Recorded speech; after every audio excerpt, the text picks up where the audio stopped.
Thank you, Madam Deputy Speaker. There's one charge against which I'd always defend members of this House, and that's the widespread belief in many of our member states that MEPs are lazy, that we come here and sit around and do nothing. Frankly, the world would be a much better place if that charge were true.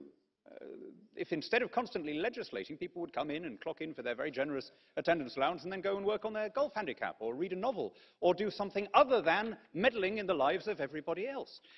But of course, human nature being what it is, we, having claimed all of these generous expenses, we decide we have to do something. We have to justify our work in some way. And so we produce reports like this. Now, on what conceivable measure is this anything that has to do with the European Union? Of course, the protection of vulnerable adults is a critical function, but by any conceivable I'm sorry, I'm being heckled by a sort of lefty yahoo over there who's gibbering and ranting like a stricken animal.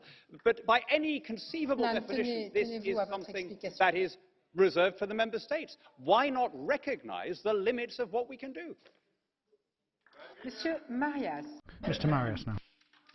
I would like to ask the chair to censor this so-called colleague who is insulting the whole House.